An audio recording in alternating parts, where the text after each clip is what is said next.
Good evening, hello and welcome to the news today, your destination for the news, the newsmakers, the talking points ahead of the weekend, Friday night. We'll bring you all the day's top stories. Let's start first with the 9 headlines at 9. A big blow to the massive rescue operation launched to save 12 trapped teenagers and their football coach in Thailand. A Thai Navy SEAL rescuer dies of suffocation inside the cave, even as the world's attention is focused on how to rescue these children. Big setback for former Pakistan Prime Minister Nawaz Sharif. A Pakistan Accountability Court sentences him to 10 years in jail. His daughter Maryam sentenced to 8 years over charges related to his family's purchase of overseas properties. A day after Jammu and Kashmir Police Constable Javed Ahmed Dar was abducted by terrorists, his dead body is found in the Kulgam area.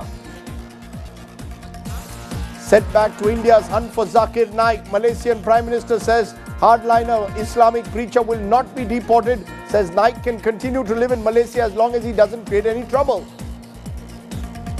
The mystery over the death of 11 people from one family in the national capital gets murkier. Police now question a local tantric named Geeta Mata. Police also recover 9 stools from inside the House of Horror. A big war breaks out over the Punjab government's dope test order for government employees. Chief Minister Amrinder Singh now accepts the opposition's dare to undergo a dope test himself. After the Supreme Court verdict, now Aam Aadmi Party and the Lieutenant Governor of Delhi lock horns over control of bureaucracy. Kejriwal accuses the Home Ministry of asking the LG to ignore the SC order. Seeks a meeting with Rajnath Singh. Rahul Gandhi joins the debate over minimum support price for agriculture. Prices slams Prime Minister Modi over the hike in Kharif crop. Says the 15,000 crore budget allocation for the project is like applying band-aid on a hemorrhage. Lauds the Karnataka government for waiving a 34,000 crore farmer loan. The United States and China's trade war escalates after the US imposes first duties of $34 billion on Chinese goods. Beijing fires back with tariffs of its own, accuses the US of violating WTO rules.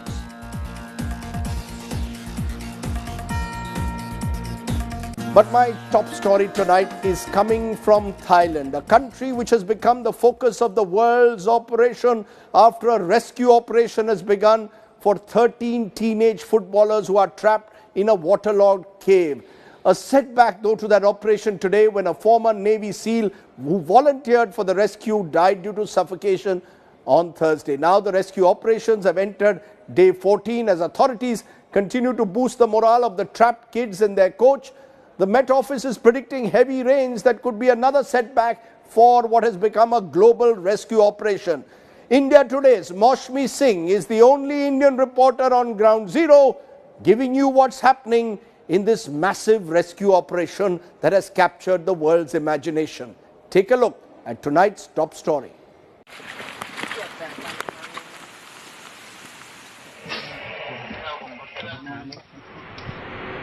It's a race against time and weather in Thailand's Chiang Rai. Friday was the 14th day that the 12 boys and their football coach have spent in a cave, even as massive operations continued to bring them out safely. Many people are coming. Many people. The challenge is also to keep the morale of the boys high. They have been huddled in a safe zone deep inside the flooded Tham Luang cave since June 23rd.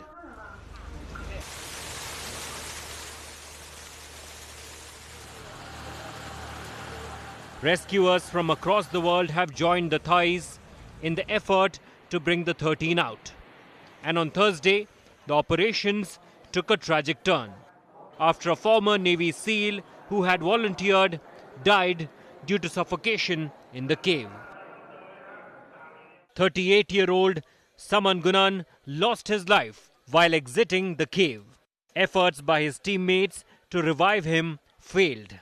Saman was a runner and had completed his training from Special Attack Diving School. His death also raised doubts on whether it was safe to bring the boys out through flooded passageways inside the cave. Authorities are also concerned about falling oxygen levels inside the tunnel. I can dive and I can translate. I speak Thai fluently and Hebrew and English. So I hope that will be some kind of help that I can dive with the divers and translate to them as well. The clock is ticking.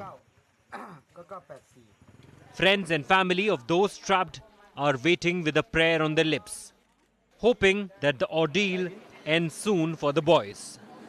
Bureau Report, India Today. And joining me now is our correspondent Maushmi Singh, the first Indian journalist to get to the spot in Thailand where all the world's eyes are at the moment. Maushmi, tell us, you've been there now for almost a day. What's the sense you're getting? Is there hope for these young boys who are trapped in a cave? What are the rescuers telling you at the moment?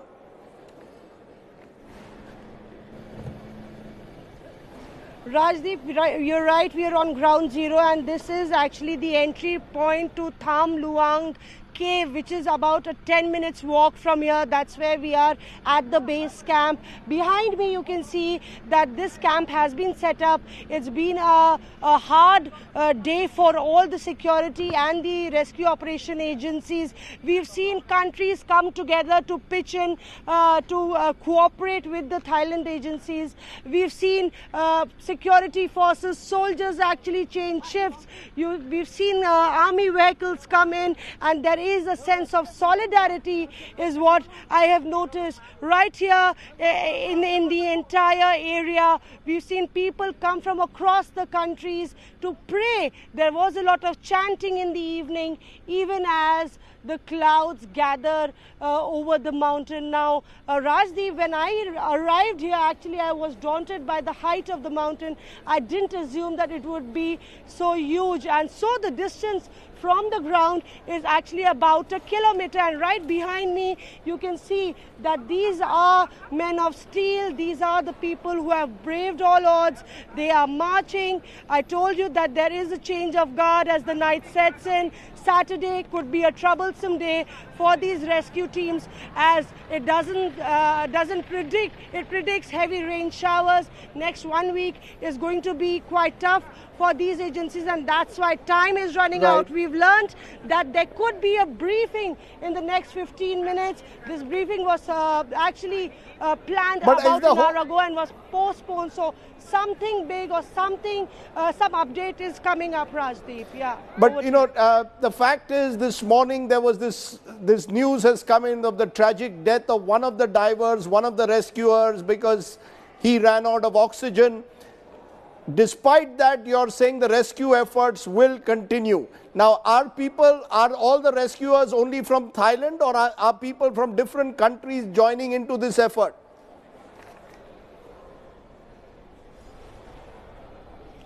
Now, we have learned that Australian police rescue forces have actually also pitched in. We have learned that British divers were the ones to first identify that the children were trapped. That was on 2nd of July, and that had actually gotten some ray of hope.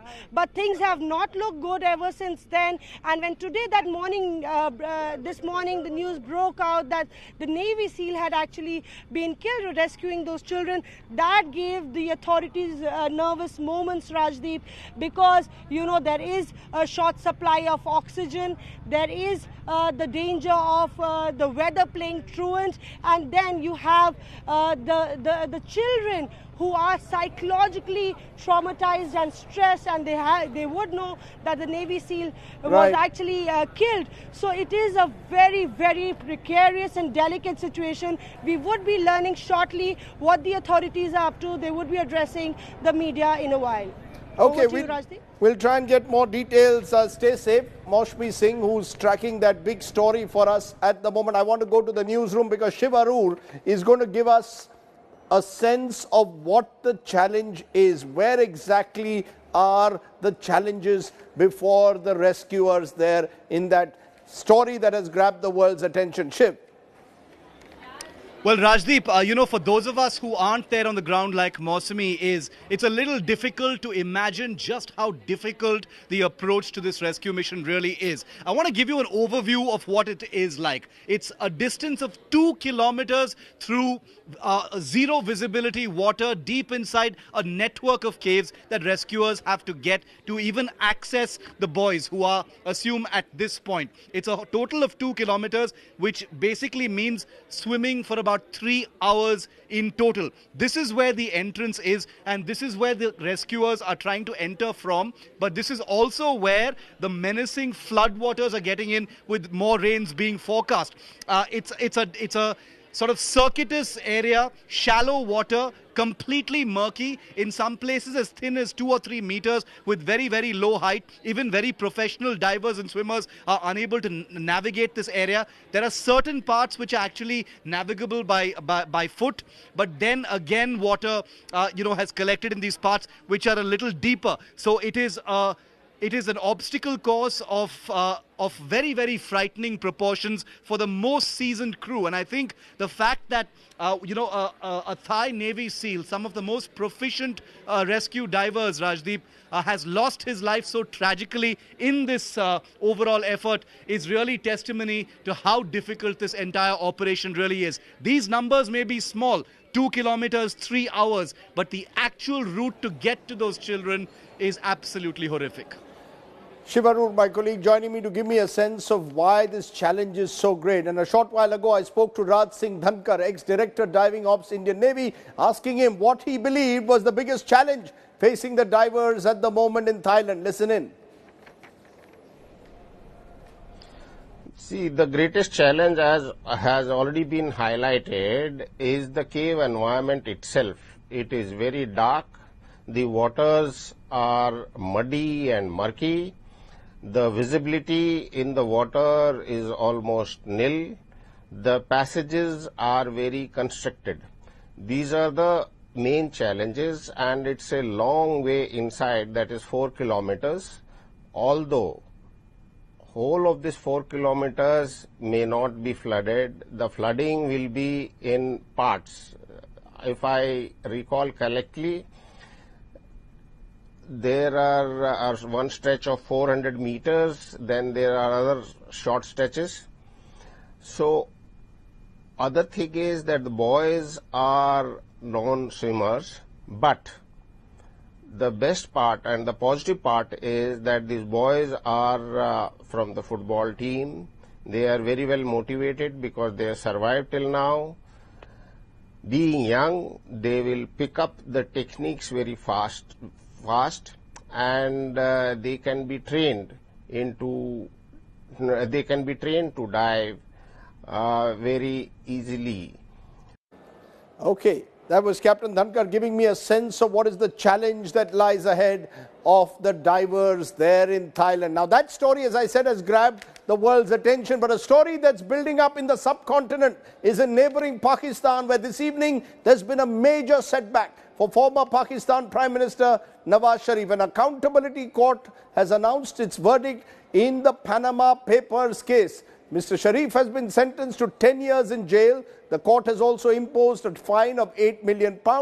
The case pertains to the purchase of 4 luxury apartments in London's Avonfield house, which was revealed in the Panama Papers. The verdict has also announced the confiscation of those apartments owned by the Sharif family in London. Nawaz's sons Hussein and Hassan Nawaz have been declared absconders with arrest warrants issued for life, and Sharif's daughter Maryam has also been sentenced to jail.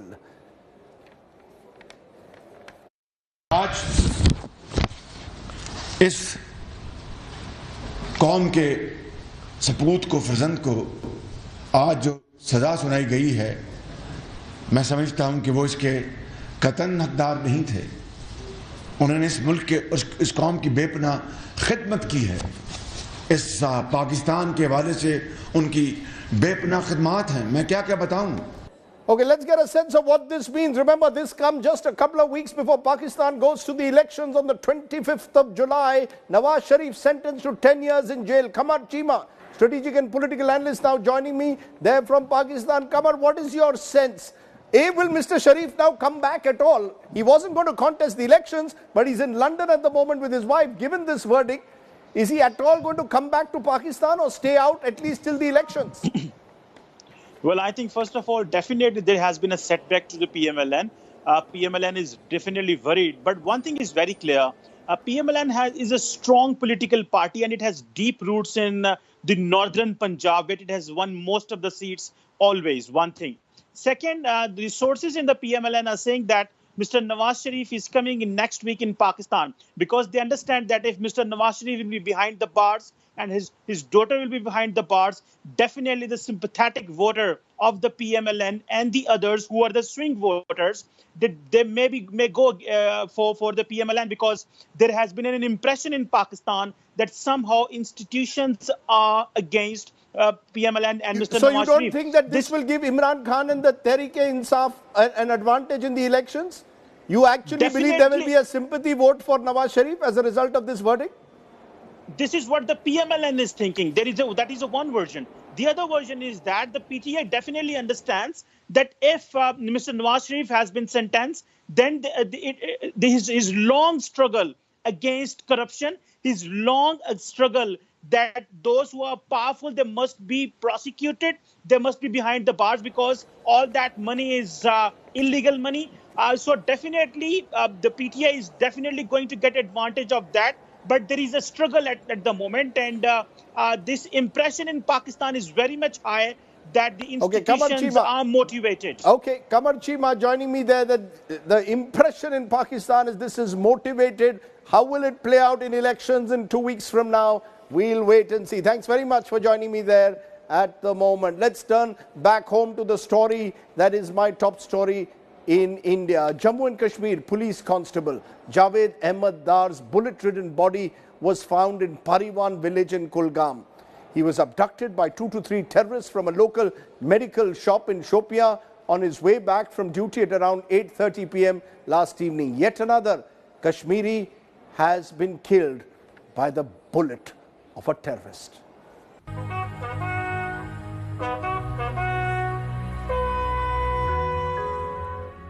Jammu and Kashmir police constable Javed Ahmed Dar, kidnapped by Hizbul Mujahideen terrorists and brutally murdered. Dar was abducted Thursday evening by at least 3 terrorists in a Santro from near a medical shop in Shopia in South Kashmir. Dar was on his way home after completing duty. A massive search operation was launched immediately after. His body was found in Kulgam on Friday morning. तो duty में थी, duty से होके आए, फिर रात को तकरीबन 8:30 बजे, उसी 8:30 के बजे उन्होंने उठाया, तो सुबह हमने उसकी लाश उठाई। 4 बंदे थे, एक सेंट्रो गाड़ी में आए थे। This is the brutality of Pakistan, ISI, Pakistani terrorist outfits and their sympathizers in Jammu and Kashmir. That a brave soldier of Jammu and Kashmir police, a son of soil from Kashmir Valley, Javed Ahmed Dar, was assassinated. There was a conspiracy. This is a cowardice act of Pakistani terrorists. The state police, which has borne the brunt of terror attacks in recent years, has gave a fitting farewell to the brave young officer. After the central government toughened its stand and the army launched its Operation All Out to neutralize the top guard of the terror outfits, terrorists have been targeting security personnel. Recently, terrorists had kidnapped Army Jawan Aurangzeb Khan while he was on his way home to celebrate Eid. Young army officer Lieutenant Umar Fayaz too was kidnapped from a wedding when he was unarmed, and the terrorists had murdered him in captivity. The murder of Javed Ahmed Dar has sparked a political war of words.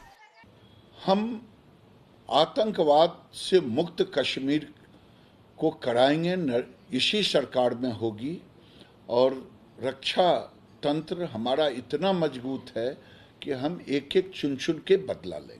This situation has really touched another point, and it will take a lot of effort and a multi-pronged strategy to comprehensively address the issue. Abductions, horrifying murders, even our saviors in the valley don't seem to be safe anymore. How long will brave hearts continue to sacrifice their lives? With Sunil Bhatt in Jammu, Bureau Report, India Today.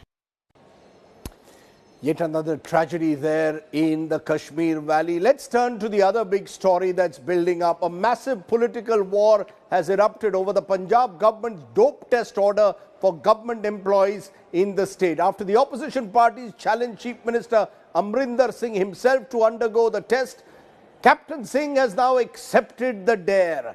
Let's take a look why Punjab is trapped in the politics of Udta Punjab.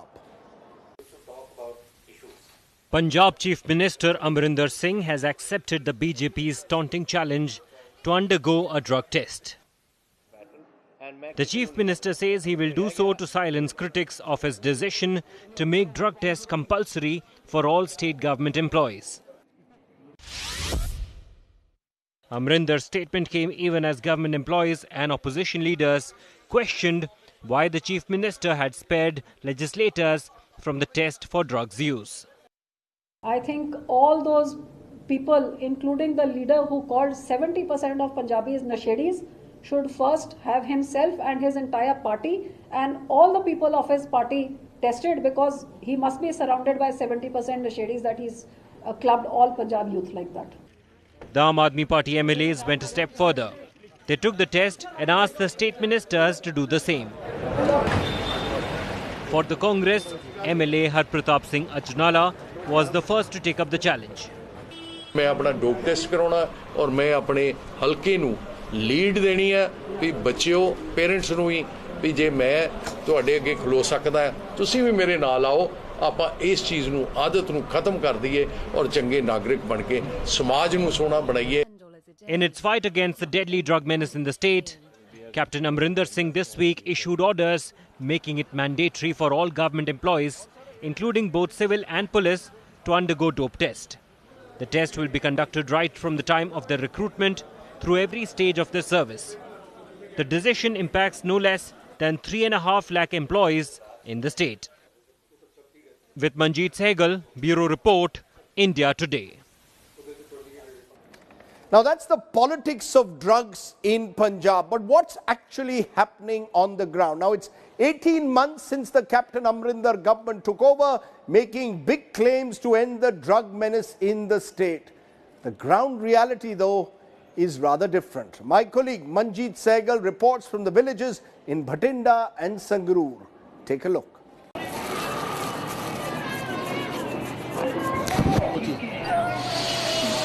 "23 deaths in 1 month. Drugs are silent killer in Punjab." The sharp increase in deaths due to drug overdose has created panic among families with members who are addicts. What is shocking is that the crackdown on drugs may not be having the impact that was expected. Some patients at this rehabilitation center in Bhatinda claim drugs are now more easily available. ਇਹ ਤਾਂ ਹੀ ਹੁਣ ਪਹਿਲਾਂ ਤਾਂ ਆਮ ਕਿਤੋਂ ਮਿਲਦਾ ਸੀ ਜਗ੍ਹਾ ਤੋਂ ਹੀ, ਹੁਣ ਤਾਂ ਹਰੇਕ ਜਗ੍ਹਾ ਤੋਂ ਮਿਲ ਰਿਹਾ, ਹਰੇਕ ਪਿੰਡੋਂ ਮਿਲ ਰਿਹਾ ਜੀ. ਐਂ ਕਰ ਰਹੇ ਆ ਸਾਰੇ ਮੁੰਡੇ ਹੁਣ ਅੱਜ ਕੱਲ੍ਹ ਦੇ ਵੀ ਉਹਦੇ ਨਾਲ ਵੀ ਉਹਦਾ ਪੀਣ ਦਾ ਖਰਚਾ ਆਪਦਾ ਨਿਕਲ ਹੀ ਜਾਂਦਾ ਗਾ ਸਾਰੇ ਮੁੰਡਿਆਂ ਦਾ, ਤੇ ਐਂ ਚੱਲ ਰਿਹਾ ਜੀ. The situation in villages is even worse. And no one can know it better than Narinder Pal Singh, a resident of Sangrur, who is praying for the recovery of his 2 sons. ਭੰਨ ਤੋੜ ਜੰਗਲ ਸਾਰੇ ਤੋੜਤੇ, ਢੋਲ ਤੋੜਤਾ, fridge ਵੇਚਤਾ, motor ਕੱਢ ਕੇ ਵੇਚਤੀ, submersible, ਭਾਂਡੇ ਭੂੰਡੇ ਵੇਚਤੇ, ਇਹ ਪੱਖੇ ਵੀ ਲਾ ਕੇ ਵੇਚਦੇ. ਪਹਿਲਾਂ ਛੋਟਾ ਮੁੰਡਾ ਕਰਦੇ ਸੀ, ਵੱਡਾ ਬਾਅਦ 'ਚ ਲੱਗੇ. ਮੈਂ ਤਾਂ ਇਹੀ ਕਹੂੰਗਾ ਵੀ ਨਸ਼ੇ ਬੰਦ ਹੋਣੇ ਚਾਹੀਦੇ ਨੇ ਪੰਜਾਬ 'ਚ, ਇਹਨਾਂ ਦੀ ਮਦਦ ਹੋਣੀ ਚਾਹੀਦੀ. There is, however, a silver lining. More and more recovering addicts are becoming the torchbearers of the fight against drug menace. ਮੈਂ ਹਰੇਕ ਨੂੰ ਆਪਦੇ ਨੌਜਵਾਨ ਇਹੀ ਨੂੰ ਇਸੇ ਨੂੰ ਵੀਰਾਂ ਨੂੰ ਕਹਿ ਰਿਹਾ, ਆਪਦੇ ਭਰਾਵਾਂ ਨੂੰ ਜਿਹੜਿਆਂ ਨੂੰ ਵੀ ਇਹ ਇੱਥੇ ਆ ਕੇ ਆਪਦੀ ਦਵਾਈ ਲੈਣ, ਠੀਕ ਹੈ, ਆਪਦਾ ਵਧੀਆ ਇੱਥੇ ਵਧੀਆ ਜੋ ਵੀ ਡਾਕਟਰ ਸਾਹਿਬ ਹੈਗੇ ਸਾਰੇ ਆਪਦੀ ਸਹੀ ਸਲਾਹ ਦੇ ਰਹੇ ਨੇ. The government claims the crackdown on drugs is working and has led to rise in the price of heroin. But addicts have started to switch to synthetic drugs, including intoxicants and medicines available at chemists. The war on drugs is not an easy one to win. With Manjeet Sehgal, Bureau Report, India Today. Let's turn to the story of the Malaysian Prime Minister Mahathir Mohamad, who today said that the controversial Indian Islamic preacher Zakir Naik will not be deported. Mahathir's statement comes just 48 hours after India confirmed it had requested Malaysia to extradite Naik. Naik had earlier described the media reports false, adding that he had no plans to return to India until he felt safe. Take a look at our story. It's a huge setback to India. Malaysia has announced that it will not deport Zakir Naik, the controversial Islamic preacher wanted in India. The clarification came from the Prime Minister Mahathir Mohamad himself. Zakir Naik, will he be deported or will he be allowed to remain here? As long as he is not creating any problem, we will not deport him because he has been given permanent resident status. The snub comes at a time when India has been engaging the new government in Malaysia to bring back Naik. Mahathir's decision also ignores the extradition treaty India has with Malaysia. India today has learnt that Zakir Naik and his followers have been on a public relations campaign. Sources say there are many in Putrajaya, the federal administrative centre of Malaysia, who are followers of Zakir Naik. Naik in fact even managed to meet Mahathir at the Putrajaya mosque on June 8th. What would upset New Delhi is the fact that India had walked the extra mile after Mahathir took over power. Prime Minister Narendra Modi had made a stopover in Malaysia during his Indonesia-Singapore trip in May this year. All this evidently hasn't worked so far. With Geeta Mohan, Bureau Report, India Today. Okay, joining me now is our Mumbai Bureau Chief, Sahil Joshi, joins me. Sahil, Zakir Naik, 48 hours ago, was believed to be on his way back to India. There were reports even that, giving flight details. Suddenly now we are told, no question of him being deported. What's gone wrong? Something seems to have got lost in translation between New Delhi and Kuala Lumpur. What's gone wrong? No, first of all, the reports were coming quoting Malaysian authorities. I mean, I don't know which Malaysian authorities the media was quoting at that particular time, because when we spoke to Zakir Naik, he clearly said that all these are the rumors and there is no chance that I'm coming back. In fact, today it was clarified by the Prime Minister himself, the Malaysian Prime Minister himself, Mahathir Mohamad, in a press conference while answering the question about Zakir Naik. He clearly said that he is not creating any issue in Malaysia and he has been given a status of permanent resident. So why should we send him back? In fact, the Indian authorities, MEA, has claimed clearly that they have made a formal request to Malaysia, and India has extradition treaty with the Malaysian government. So it's in the process, and Malaysia is reacting to them positively. But it doesn't look like that this is positive, because Mahathir Mohamad, the Prime Minister himself, clearly saying that there is no question of sending Zakir Naik back. In fact, the sources have also told us that Zakir Naik is a frequent visitor of the Putrajaya mosque in Malaysia. This is the place where many of the Malaysian authorities visit. He in fact had met with Prime Minister Mahathir Mohamad on June 8 this year. So it seems that for Zakir Naik, everything seems to be fine, and the Indian government is unable to explain the Malaysian government that why Zakir Naik should be brought back to India. In fact, right now what we can say is that it definitely looks like that. Okay. Sahil Joshi making it very clear, Zakir Naik, no plans to return back to India, and India's extradition request, at least for now, seems to have been kept in cold storage by the Malaysians. Okay, let's turn then back to that story we've been tracking through this week, the mass death case that has shaken this country. The Delhi Police Crime Branch has now accessed, they say, exclusive details of the last 5 days before the mass hanging. The cops have also accessed phone calls of the alleged mastermind Lalit Bhatia, who along with 10 other family members committed mass suicide. A tantric having close relations with the Bhatias has also been detained for questioning. Take a look at the latest in the Burari horror story. 11 mysterious deaths that have sent a chill down India's spine. Is there a cryptic occult link to these mass deaths? Delhi Crime Branch believes that this self-proclaimed tantric, Geeta Mata, could have instigated 11 members of the Bhatia family to commit mass suicide. Under the Delhi Crime Branch's lens for her links with the Burari mass suicide's alleged mastermind Lalit, Geeta Mata, however, denies that she had anything to do with the family. मुझसे कोई मिलना नहीं चाहता था ना मैं ललित को जानती ना मेरा ललित से कोई मतलब है. In fact, Geeta, who is the daughter of the contractor of the Bhatia family house, allegedly put her relatives to the task of installing 11 mysterious pipes at the Bhatia family house. But here she is claiming that she was not even in Delhi when the horrific mass suicide rocked the national capital. मैं अपने जो मेरे पापा ने हम उसके उनके बच्चे हैं वो हमसे जो बताया उन्होंने कि बेटा उन्होंने मुझसे पैसे मांगे उन्होंने ये कही अभी ठेकेदार जी परेशानी चल रही है मेरे पापा ने दोबारा उनसे बात भी नहीं करी हम गांव चले गए हम यहाँ पे थे भी नहीं 3 दिन बाद आए. What makes the Burari mass suicide even more intriguing are these new CCTV images showing younger Bhatia son Lalit's wife Tina carrying 2 plastic stools into the house on June 28th. The very same day that Lalit bought clothes, tapes and Havan items, noting down the details of the hanging ritual in his diary.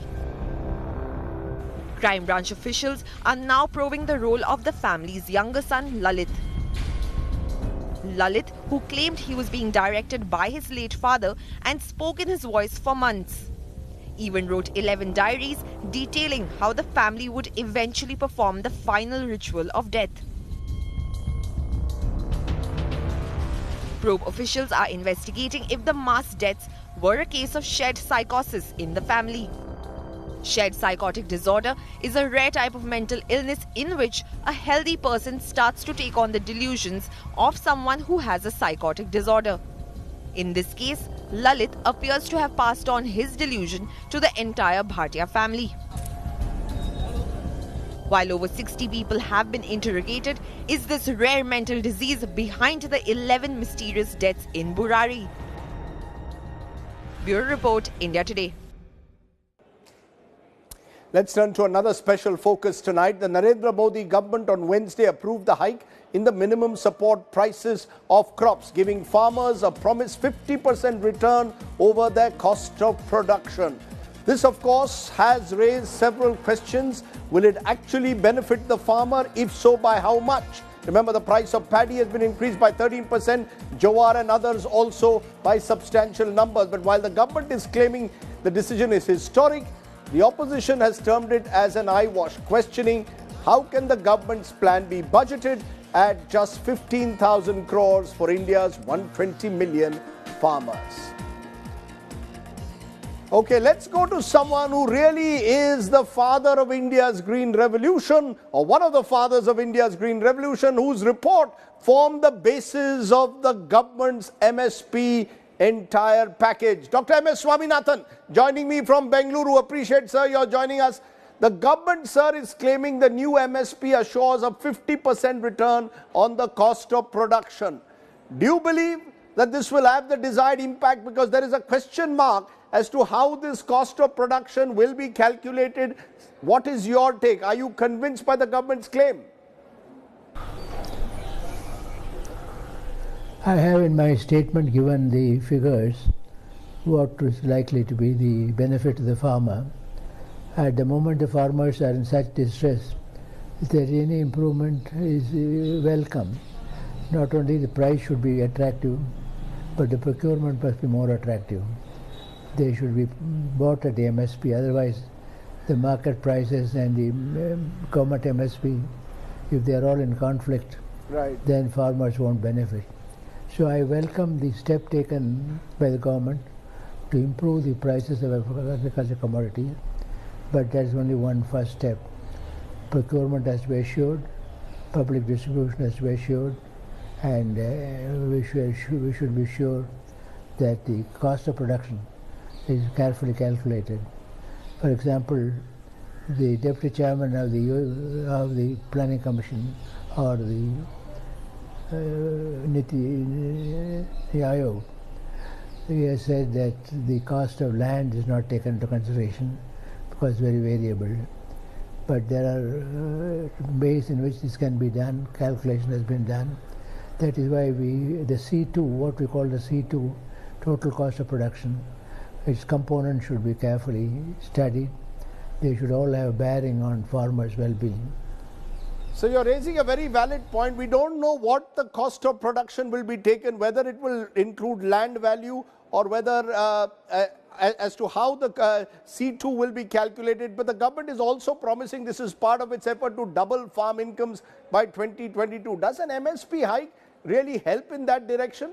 Do we need to do much more, or is this enough? MSP is one of the components of increasing the income of the farmers.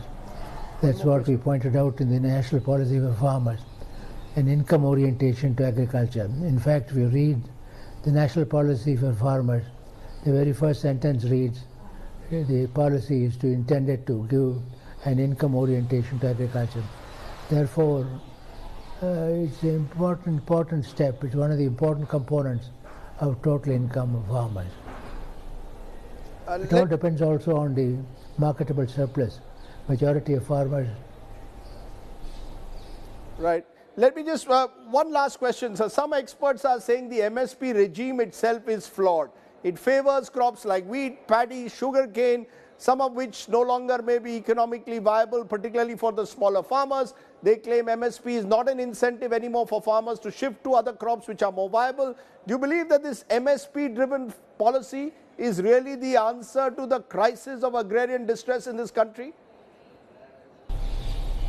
No, I think it's, you see, it all depends upon how much is being spent today on crops. For example, crops like the pulses, they are sown without irrigation, dry farming, barani crops, so the cost of production will be a little lower.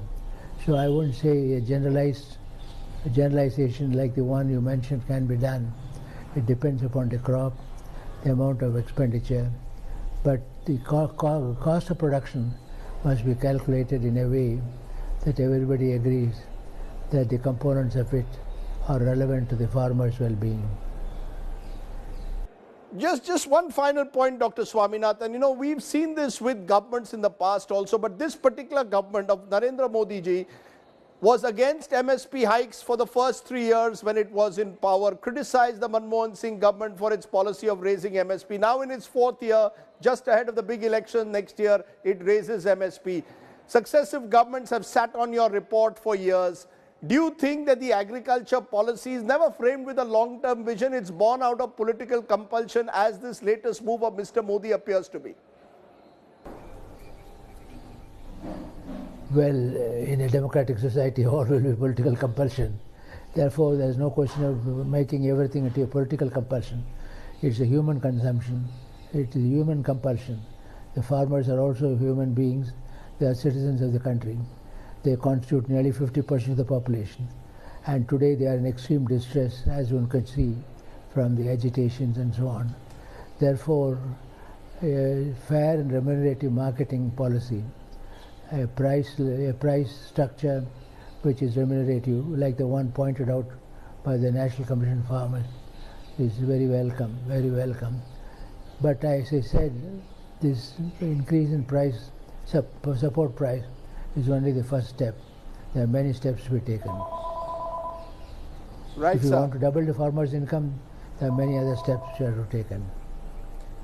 Dr. Swaminathan, as always, a pleasure talking to you, getting your wise words on what's been a big story this week. Thanks very much for joining me. Of course, it's Friday night, and ahead of the weekend, I thought we would tell you what you can watch if you're not a football or cricket fan. You can tune into India Today and watch our special weekend series, India Today, India Tomorrow, where we bring together families across generations. The first week we had Gulzar and his daughter Meghna, Farooq and Omar Abdullah last week, and this week we have that creative powerhouse couple, Aparna Sen and Konkona Sen Sharma, both of them award-winning actor-directors. And I promise you, the Sens will create quite a sensation with their plain speaking. So don't miss that. I'm leaving you with an excerpt. Have a great and restful footballing weekend. Bye for now. You're today a cosmopolitan child of New India. I mean, okay. Cosmopolitan woman of New India. Do you see a difference in that sense, in the way you look at life to the way an Aparna Sen does? Do you have the same strong politics? Are you still sort of willing to speak out for your political beliefs as she has perhaps in the past? You know, we were just saying this earlier that, you know, growing up, I remember like in the 80s, it was just normal to criticize the government. Like that was the norm. Like everybody was always criticizing the government. There was nothing wrong with it. And you know... you had to be anti-establishment. I mean, But everybody, you know... I mean, the coffee house adda, the whole culture of Kolkata, coffee house adda was to speak out against whoever was in power. Everybody could freely speak. And be left, of course, in those days. No, even without being feared, you know, without being scared that you'd be called an anti-national, you could freely speak, exactly. you know. You know, you could be anti-establishment without being told that you're anti-national. And it is important to be anti-establishment because, as everyone knows, power corrupts. Whoever comes into power gets corrupted in some way or the other. So you have to, you know, you are the citizenry is like an opposition which has to criticize. And I don't understand why, you know, if you're censuring yourself, which is this, it's the same as censuring your country, you know.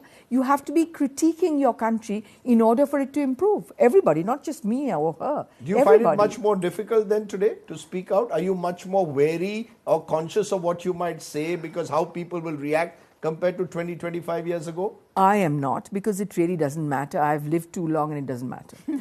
What can they do to me? Kill me? Okay, go ahead. No, I feel a lot more self-censorship than I'm aware of it much more than I ever have been in the past. Today, if you wanted to write an article, express your views on something that you felt strongly about, would you think twice? She probably won't. That's the point I'm getting at. I would probably think twice. I would think twice. Would you think twice before criticizing Mamata Banerjee? Yes, I might. But actually, what has happened is that those who write Facebook posts in today's Kolkata are put in jail. I'm just wondering. Yeah, no, actually, you know, that also I wouldn't be that scared because I'm also in a privileged position. You have to understand, you know. So it wouldn't be easy to just stuff me into jail and then, you know, just have nobody protest. That would happen, I'm sure, because of my seniority and so on and so forth. But also, you know, I think while I agree with Konkona totally that about two things, about that you live your life according to your beliefs, and that's a very, very important example that you said, and also that it really doesn't, you know, it's not really effective on television because of the short time and the number of people screaming at one another. That I don't care for. But having said that, I think it's also important for our voices to be heard publicly. I think that's very important. You are watching India Today.